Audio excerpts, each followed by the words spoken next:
It was a quiet evening about 4 years ago. I was living alone with my son in a small house just outside of town. It was one of those places where you could enjoy some peace and quiet, but at the same time, it wasn't too far from the main part of the town. You couldn't just walk there, but it was a quick drive. I had a few neighbors, nice enough people, though we mostly kept to ourselves.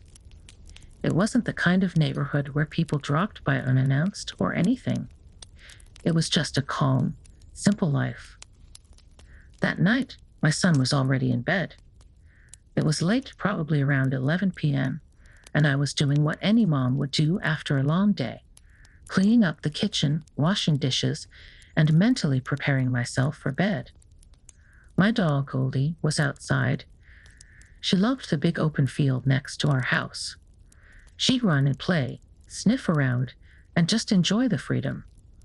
Goldie was my loyal companion, always nearby, and usually I didn't worry too much about her when she was out there.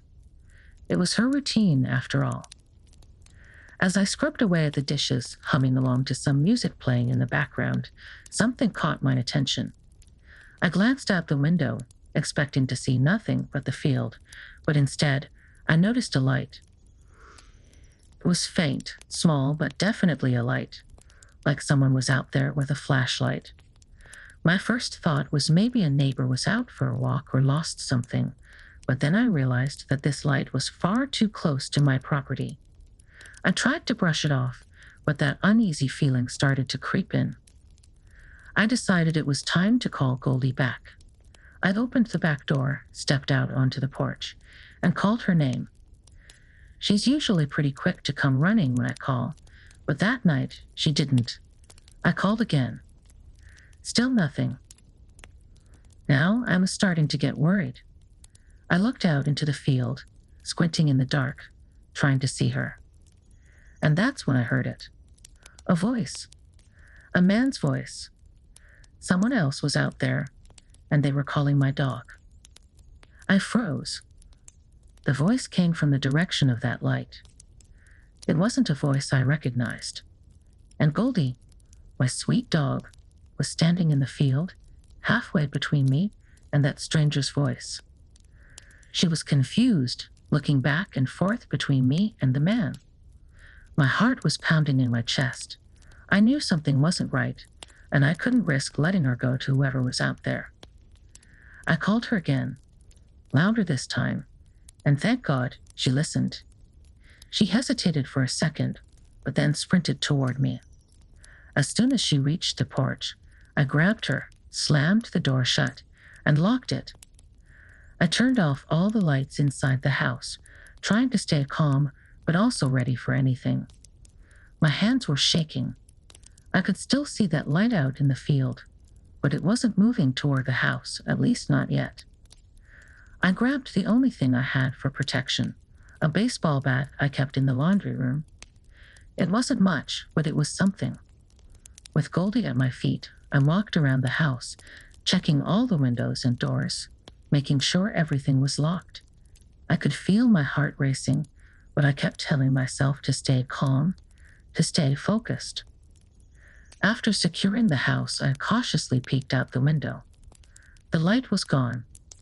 I breathed a little easier, but I knew I wasn't out of the woods yet. I decided to leave a small light on in the kitchen and tried to finish washing the dishes. I kept the bat closed, though, just in case. Time passed. 20, maybe 30 minutes. I was just starting to relax when I heard it. A loud crash from the garage. My heart nearly stopped. Something, or someone, was in the garage. I was alone in the house with my son, and my mind was racing. I knew I couldn't handle this alone, so I called my neighbor across the street. Thankfully, he answered. I told him what was happening, my voice shaking, and asked if he could look out his window to see if anyone was near my garage. He agreed, but I could tell he was just as worried as I was. While I waited, I made my way to the laundry room where I could control the garage door from the inside. I figured if I turned the lights on, it might scare the intruder off. But as soon as I hit the button, my neighbor shouted into the phone. There's someone in your garage. Panic washed over me. My neighbor's voice was full of fear, and I knew I had to act quickly. I gripped the bat tighter and slowly opened the door to the garage, ready to defend myself if it came to that. What I saw was both terrifying and ridiculous. There was a man crouched awkwardly by the side of my car, trying and failing to hide. I took a deep breath and stepped closer, my bat raised. "I know you're there," I said as calmly as I could, though my voice was shaking. "This is private property and you're trespassing. If you don't leave right now, I'm calling the police." The man didn't even seem fazed. He stood up, dusted himself off, and started walking toward the garage door like nothing had happened. As he passed me, he smiled and said, "Sorry to disturb you. Just checking things out." I didn't say anything. I just stood there, bat in hand, watching as he casually walked out of my garage like he hadn't just broken in. As soon as he was gone, I shut the door and locked it. My heart was still racing, but I quickly checked the garage to see if anything was missing. Nothing. It looked like he hadn't taken anything. The loud crash I'd heard was from him knocking over a toolbox, but it seemed like his clumsiness had gotten him caught before he could steal anything. Still shaken, I called the police and reported the break-in.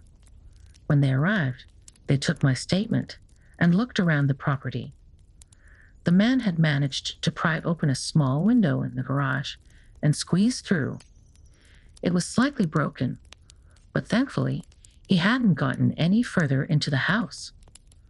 The police assured me they'd patrol the area, but for the next few days, I couldn't shake the fear that he might come back. Every time I heard a noise, my heart would race, and I'd double-check all the doors and windows. It wasn't until a few days later that I heard about a man being arrested for breaking into homes in a nearby neighborhood, doing exactly what had happened to me. I never found out for sure if it was the same guy, but after that night, I was much more careful. I added more locks to the doors, installed security cameras, and made sure Goldie was never outside without me. That night was one of the scariest experiences of my life, but it taught me to always trust my instincts and be prepared.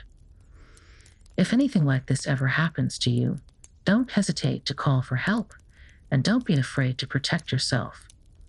Thanks for listening to my story, and if you've ever experienced something like this, let me know in the comments. Stay safe, everyone.